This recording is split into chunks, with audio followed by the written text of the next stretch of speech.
Despite the already raucous environment inside Indianapolis, even seasoned WNBA fans stopped to watch the footage following what happened on the Fever bench.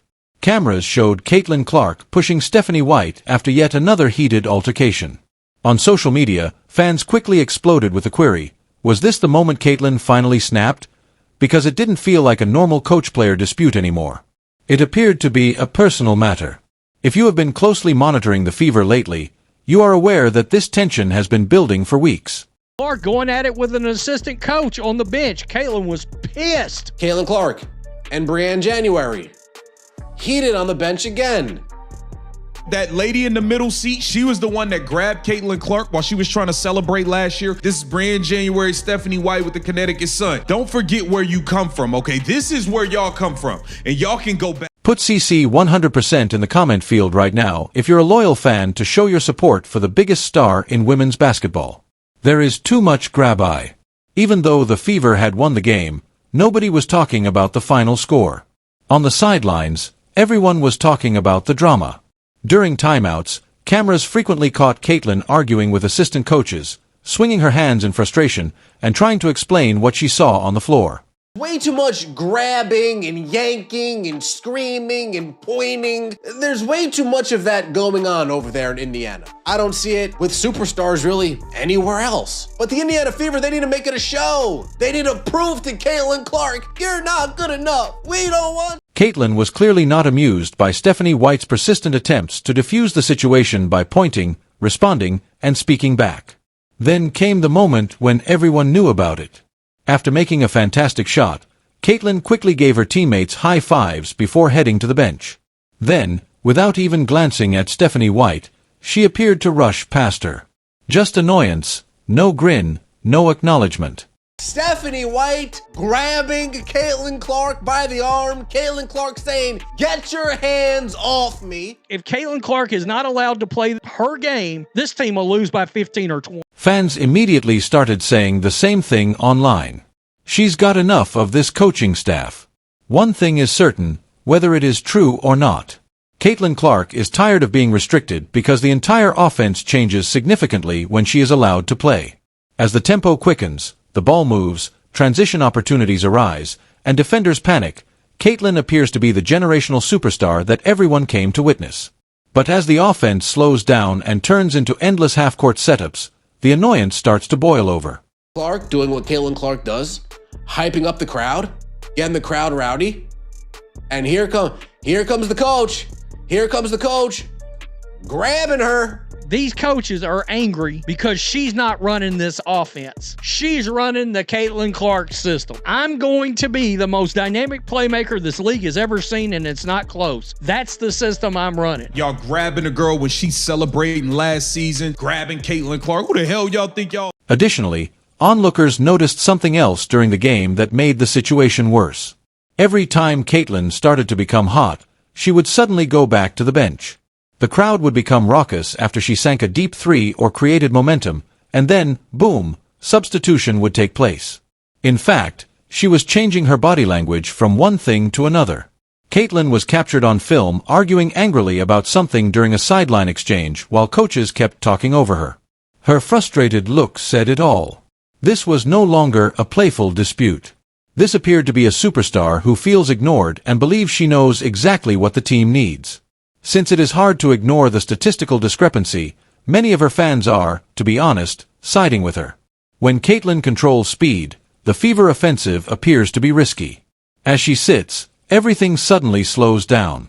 As a result, social media went bananas when supporters saw that Indiana was being greatly outscored while Clark was sleeping. Why are you restricting the one player that makes all the changes? Others started to ponder. Remember that Caitlin just wrapped up one of the most exciting performances of the season.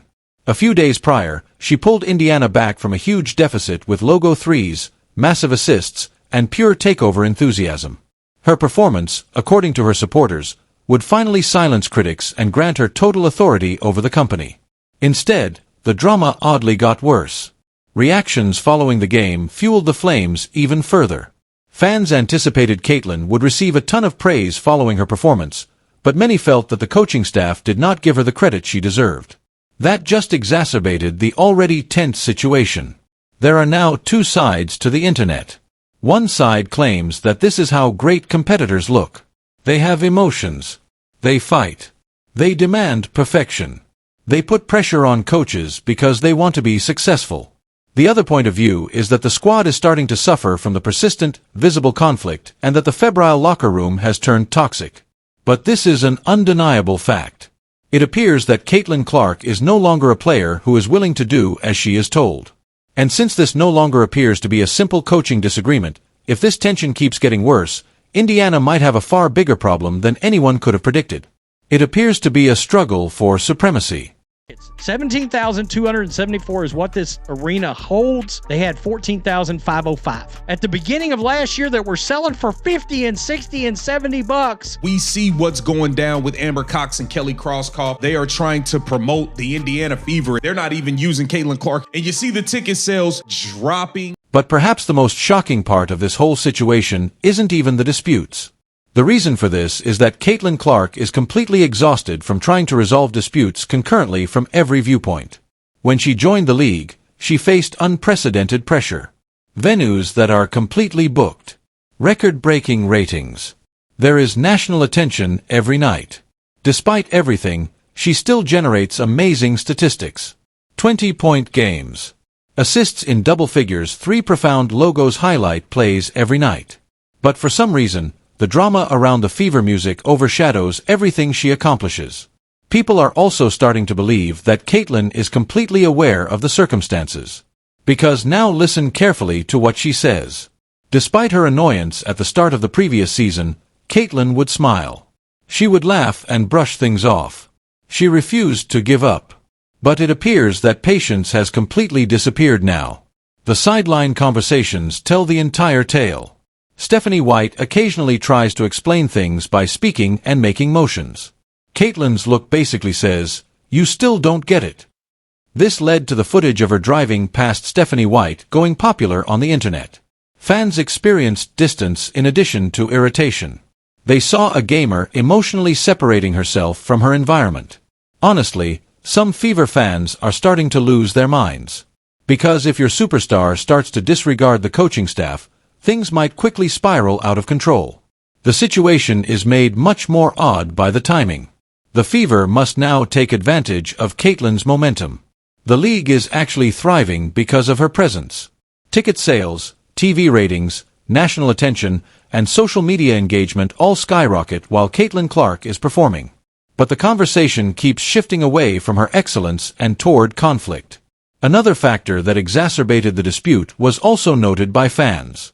Every time Caitlin shows signs of emotion, like rousing the crowd, celebrating a nice play, or getting heated, someone on the bench seems to step in. On camera, coaches have frequently been seen grabbing her arm, stopping celebrations, or pulling her away during heartbreaking moments. Fans hate it because they believe that fire is exactly what makes Caitlin special. You don't encourage a strong competitor who is winning a game to slow down. You did as she said. You gave her permission to burn down the building. The swagger of women's basketball initially attracted millions of new viewers. The internet certainly noticed the discrepancy. Other basketball players are always free to yell, celebrate, flex, and show their emotions. But when Caitlin does it, people start acting uncomfortable. Suddenly, there is criticism. Suddenly, someone wants to be in charge of the situation. The "she's done with them" allegation has gone viral on the internet because fans believe Caitlin feels restricted. This is where things become dangerous in Indiana. Superstars eventually reach a breaking point. A gamer will quickly stop keeping their complaints to themselves if they believe the system is limiting them or that their voice is not valued. It starts to permeate the court, the bench, post-game interviews, and body language. That's exactly what many think they are witnessing right now. The terrible aspect of the Fever is that Caitlin still produces despite everything. She continues to dominate games, generate large stat lines, and create circumstances the league has never seen before, leaving fans worrying about something horrible. In a system that was just concerned with her advantages, how would she appear? Because many believe that Indiana hasn't truly set her free yet. Furthermore, if the dispute with Stephanie White continues to worsen, supporters' pressure will only intensify. On social media, many are already criticizing the coaching staff for each game. Each replacement is carefully examined. Every timeout is reviewed. Every seeming disagreement becomes a brand new, popular video. Right now, one thing is certain. Caitlin Clark's relationship with the Fever coaching staff is officially being investigated. As she passed Stephanie White without even acknowledging her, fans think the message was clear. Caitlin Clark is tired of being oppressed. If Indiana doesn't find a speedy solution to this problem, the greatest superstar in women's basketball history might completely lose faith in everyone around her.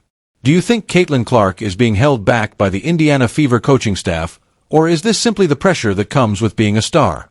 What transpired between Indiana and Caitlin Clark? The story of the Fever coaching staff has developed into a whole narrative about control, communication, and the growing pains of a team attempting to strike a balance between structure and superstardom, rather than merely a collection of poignant sideline moments.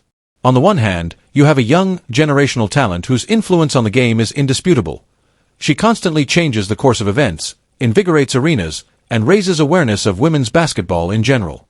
Conversely, you have a coaching staff that is responsible for long-term growth, system design, and discipline in an effort to uphold order in a fiercely competitive workplace. These two forces are interacting in real time, creating the tension we've witnessed. Fans and commentators have been viewing every gesture and substitution through the prism of an escalating power struggle, which has spurred public debate due to emotional reactions, angry arguments, palpable dissatisfaction, and moments of apparent alienation on the bench. Beneath the viral videos and social media responses, however, is a more nuanced reality. Elite sports cultures are frequently uncomfortable, particularly when expectations are extremely high and every choice is magnified under national scrutiny. Unquestionably, Caitlin Clark's presence has raised Indiana's image, resulting in unparalleled media coverage, record-breaking attention, and higher ticket demand. However, it has also increased scrutiny of every internal choice the organization takes. In the meantime, the coaching staff has to deal with long-term strategic objectives that do not always coincide with immediate momentum on the court, team camaraderie, rotational balance, and performance outcomes. This conflict does not necessarily indicate failure, but it does point to a crucial stage in the growth of a young superstar and a brand that is rebuilding and learning to play to her strengths. Going forward, communication, flexibility, and mutual trust will determine whether this circumstance turns into a pivotal moment for development or a more profound point of division. But it's obvious that the attention won't be going away anytime soon. A worldwide audience interested in the outcome will continue to watch, record, and discuss every game, every timeout, and every emotional response. Ultimately, this is more than simply a single game or disagreement. It is about how a team and its star player learn to live together in the face of pressure, ambition, and expectations. The basketball world will be keeping a careful eye on this story as it develops to see if Indiana can transform conflict into chemistry or if the division will determine the next phase of this quickly developing tale.